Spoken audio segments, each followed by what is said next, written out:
जब इस देश में लोग कहते थे 1 रुपया भेजता हूँ 15 नया पैसा पहुँचता है, तो 13 लाख करोड़ से ज़्यादा डीबीटी लोगों के सामने दिया, 1 नया पैसा का इधर। ईज ऑफ डूइंग में आज हम लगभग नेशनल पैरामीटर पर पहुंच रहे हैं।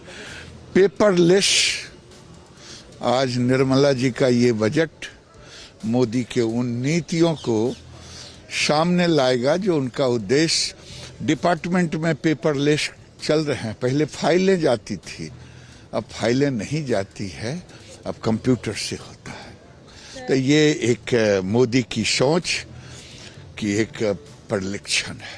अनुराग ठाकुर जी का कहना है आत्मनिर्भर भारत की तरफ होगा, जन भावनाओं को ध्यान में रखकर बजट पेश किया जाएगा।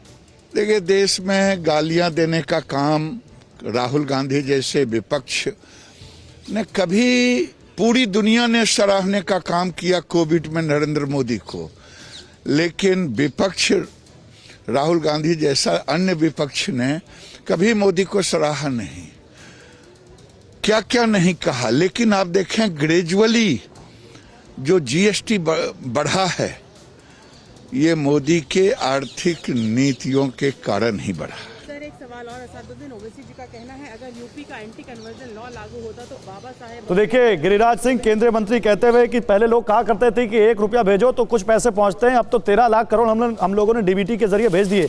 तो वाकई ये जो डीबीटी या जो जिसका जिक्र यहाँ पर करना चाह रहे थे केंद्रीय मंत्री कि हम केवल प्रावधान ही नहीं रखते, हम एग्जीक्यूशन भी अच्छे तरीके से करते हैं, तो ये बहुत इंपॉर्टेंट है। क्योंकि एक आंकड़ा ये है कि हेल्थ इंफ्रा पर सरकार टारगेट रखती है 2.5 से 3%, 2.5% जीडीपी का खर्च करने के लिए, उनका खर्च नहीं हो पाता, तो एग्जीक्यूशन भी उतना ही जरूरी है।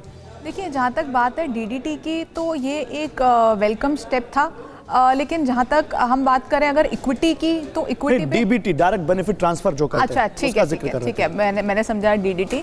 तो देखिए, ये तो ऑब्वियसली सरकार के इस टाइम पे जो पोजीशन है सरकार की, सरकार को दोनों चीज़ें देखनी है, और ये कोरोना के काल के बाद ये जो बजट है ये आ रहा है, तो डेफिनेटली ये बजट थोड़ा सा सरकार के लिए डिफिकल्ट होने वाला है। जफर जी, देखिए, जब डीबीटी की बात करते हैं तो मुझे ये बताना ज़रूरी है कि कांग्रेस ने कुछ ऐसे लोगों को जन्म दिया था जो कभी ज़िंदगी में दुनिया में आए नहीं, और वो 1,60,000 करोड़ जो है हम लोगों ने बचाया है, इसलिए कि उन लोगों को बेनिफिट जा रहा था जो कभी इस दुनिया में आए नहीं। न्यूज़ टॉप 9 रोज सुबह 7 बजे और शाम 7 बजे सिर्फ TV9 भारतवर्ष पर।